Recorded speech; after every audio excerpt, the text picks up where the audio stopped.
Good morning. This is Robert Goodman here on Positive Strokes, staying clean. And I'm so happy to be here with you to share my strength and hopes with you. And today we're going to talk about I've completed the 12 steps. After I completed, what's next? I done did the work now. I done did all 12 steps now. I should be good. No. The interesting thing is that after I completed the 12 steps, what the 12 steps did was make me learn about Robert. Made me learn about Robert and his actions and his act of addiction. To actually look at Robert the way he truly was in his act of addiction and the things he'd done to himself and others, and how he corrected the mistakes he made in his past. He cleaned the wreckage of his past. So what's next? Well, after I completed the 12 steps, that was a lot of learning about myself. It was truly a lot. Sometimes it was very overwhelming to me because it would come back and haunt me, and I would look at myself the way I was in my active addiction, and I didn't like myself. I wasn't a fan of myself because I saw exactly what I was doing to myself and others. But the interesting thing is that the program of recovery taught me in the beginning just do the next right thing. And as I continued to do the next right thing, as I was doing the step work, it became second nature. So when I finished the 12 steps,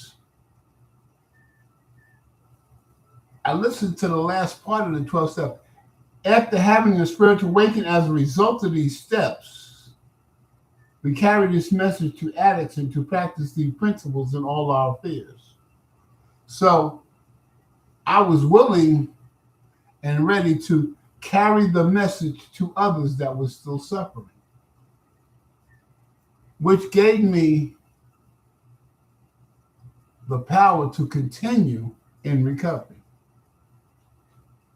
By sharing my strength and my hopes with others allowed me to get better. It allowed me to see that there is hope after addiction, that I could share this hope with others.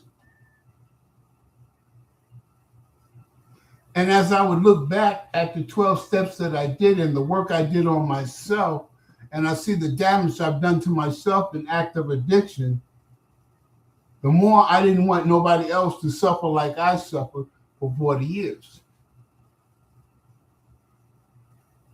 So I share my strength and hopes with those who are willing to listen.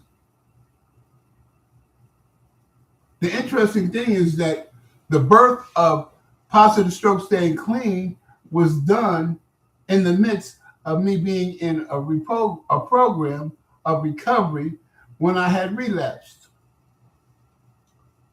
That I wanted to share my pain, what was done to me through my addiction, to others.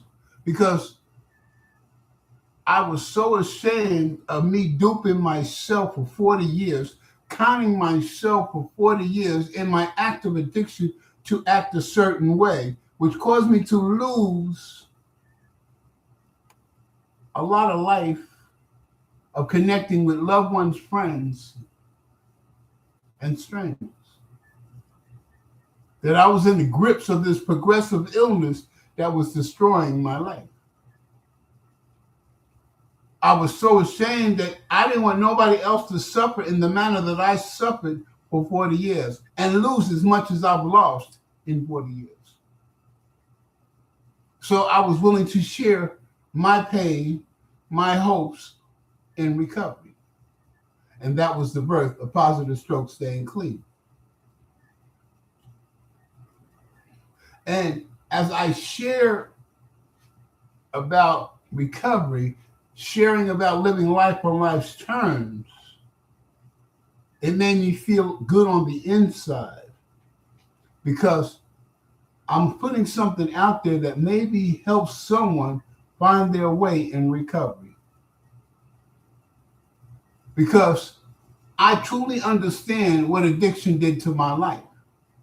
I truly is living what has happened to me in my addiction. I'm truly understanding all the losses that addiction has taken away from me. The things I've lost, the loved ones that I've lost, the connections that I don't have. But recovery built me a new way of living and a new way of life. True, and I'm blessed by that life. But also, I lost so much in 40 years that my current life cannot hold up to the light of my past. But it holds a torch of enjoying life on life's terms, being clean and sober, living one day at a time, and receiving the blessings of recovery. Yes, it's a true blessing in recovery. But also, I truly look back at all the things I lost. And as I go through years of being in recovery, and when I look back, I just truly understand just how much addiction has taken away from me in my life. The things that I've lost, that I can never get back, that I wish I could get back, but I can't get back. But I have to learn how to live it on life's terms and accept what I cannot have, what I want to have, but I cannot have. And to stay clean and sober and enjoy life on life's terms. I had to accept what I did to myself and others. I had to ask a power greater than myself to restore me to sanity, to forgive me for my actions that I've done to myself and others. And it worked. I realized that after 12 steps, I was just beginning the program of recovery. The 12 steps taught me to learn about Robert and his addiction. But after the 12 steps, now I'm living in recovery, doing the next right thing, helping those that are still suffering in active addiction. And by me helping others and having compassion for what they're going through and the pain that addiction is giving themselves, to their lives, and to their loved ones, I'm willing to help. Because I want you to get it. Wait 40 years to get it. Because I waited 40 years to get it. It's a blessing that I got it, that I'm still alive, that I'm allowed to live life on life's terms. But I lost so much in 40 years. And I don't want you to lose as much as I've lost in 40 years. The most important thing is what I'm trying to say to you is that I lost loved ones, connections that I can never get back. Relationships I've lost due to my active addiction. I don't want you to suffer in active addiction and not reconnect with the people that you love. That you learn to do the next right thing to make your life better, to find out what works for you in your recovery. I can't tell you what's going to work for you in recovery. All I can do is share my strength and my hopes with you. All I can do is tell you that this didn't work for me. This is what happened to me. And I do this so I stay clean and sober. That's what Robert does. But you have to find out what works for you in recovery. I remember in my early recovery how people would come and share about their recovery, and they got nice rides, and they seem like they bragging and everything, and they got it going on. They got the pretty girl and all that, and they just, and I got nothing. And I would have a kind of animosity towards these people that had these things that I truly wanted for myself.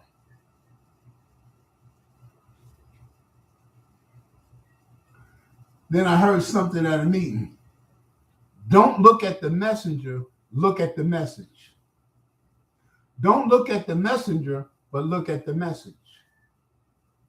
And when I started looking at the message, that's when I started to learn. That's when I realized that I had to do the work to get what they have.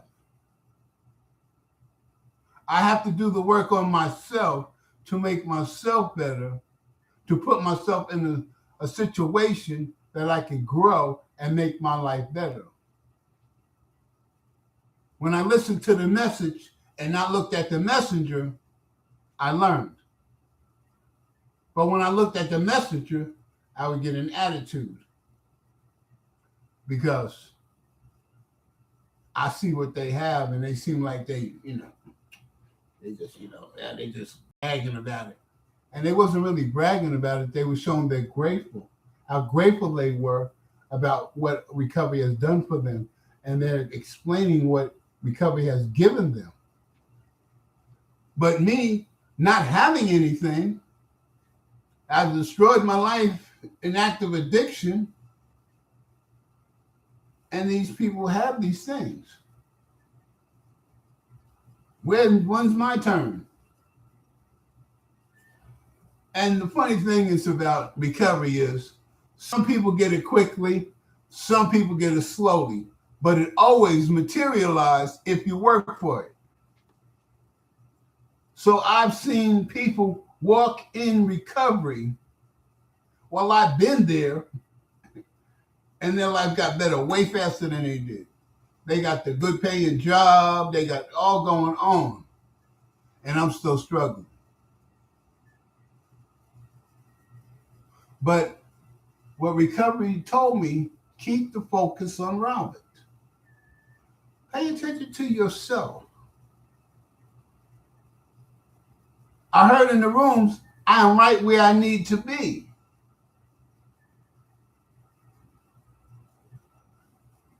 And as I kept the focus on myself, my life got better. And things fell into place at the right particular time. Some of the people I got the blessings of recovery quickly, they didn't keep it. They lost it. Because they wasn't grounded and rooted in recovery. They made bad choices and they ended up back down into addiction. But there's others that got it good, got blessings in recovery quickly, and they kept moving in recovery, and their life started getting better and better and better and better. But what recovery taught me is I have to keep the focus on myself in order to make Robert better,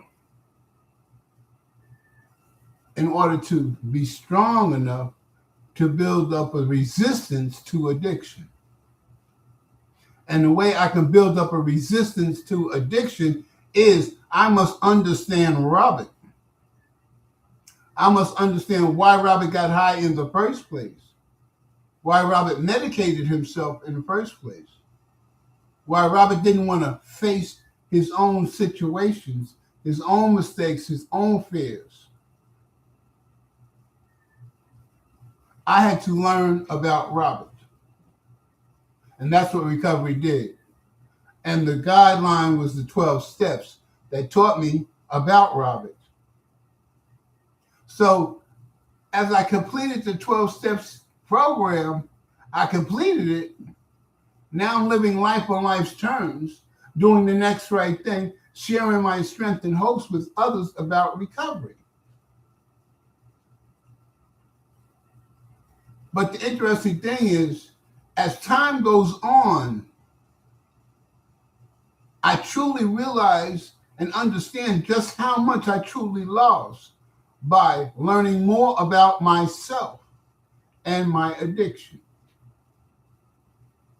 which causes me to hurt at times, to feel negative, to feel down, to feel ashamed. But these are normal feelings. But I don't act on these feelings. I must go through these feelings and experience them.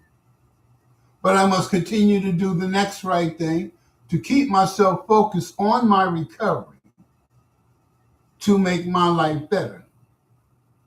Because I understand what addiction did to me in my active addiction. I understand just how much I've lost in my active addiction. And I truly don't want to lose nothing else.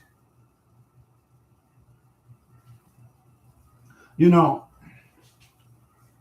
when I look back at some of my faults of holding grudges or resentments against people that I love, when I look back now in recovery, it was a waste of time. I had a connection and a love and a relationship with people that I love that love me. And I allowed a situation, an issue, to put a wedge between us so we will not have a relationship anymore. When it could have been simple, we could have sat down, come to a conclusion, to an understanding, and meet on mutual ground about the situation and continue our relationship in a positive manner. But no, it didn't happen that way because I was stubborn, because I wanted to be right. But instead of doing the next right thing, working together to find a solution that's comfortable with each other, I'd rather hold on to the animosity and the pain and the resentment and have nothing to do with that person, which I care about. And what I did was destroy relationships with people that I love. That when I look back at the core of the resentment, it doesn't carry a whole lot of weight. I just let my feelings and emotions control the situation. But it wasn't something that was so grave that it could not be handled, that we can't come to a conclusion of an understanding that will benefit both of us. The 12 steps taught me to learn about Robert and why Robert do the things that he does and act the way he does. And the mistakes he made in his active addiction.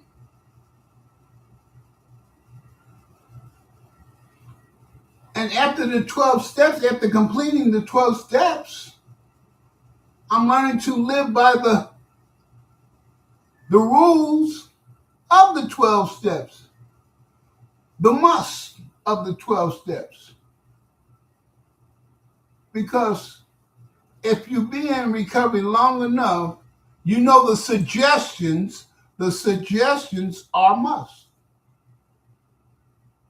They're a must for you to do so you can stay clean and sober. We suggest this to you in the beginning because you have to make a decision that it be a must in your life. You. I hope what I shared today, that moving forward after the 12 steps, after you complete the 12 steps, that you constantly look at yourself on a daily basis, your actions indeed, like I look at myself each and every morning. The first thing I do in the morning when I wake up is clear the cobwebs of my sleep out. And I thank a power greater than myself allowing me to have the blessings of my wife laying next to me. That she doesn't have to be here, but she chose to be here. That's a blessing in recovery. Me being clean and sober, that's a blessing of my recovery. Me living life on life's terms is a blessing from recovery. Me looking back at my active addiction made me understand who I was in my active addiction, which is a blessing in my recovery, because I will not act that way anymore, because I see who I was, the real Robert, who he was in his active addiction. Recovery has blessed my life with a new way of living, a new way of looking at things, but it also teaching me how to accept what I've done to myself and others and the relationships I've lost in my active addiction. I hope and pray that you continue on the path of recovery. You're welcome to be a part of Positive Stroke Staying Clean by subscribing, by looking at the videos, or you can go to More About Addiction on YouTube. I have videos on there. And to be motivated, I have fun and motivational thoughts on YouTube also. All this is there for you to look at to keep you focused on recovery. Because Robert does not want you to suffer like he suffered for 40 years. Robert don't want you to lose what he has lost in his active addiction. Robert wants you to enjoy the fruits of your labor in recovery. He wants you to be blessed. He wants you to be with your loved ones. I want you to be with your loved ones because I can't be with mine. This is Robert Goodman from Positive Stroke Staying Clean, wishing you a great day. And remember, you are the most important person to yourself. Only you can keep yourself clean and sober if you work on yourself. You have a great and wonderful day.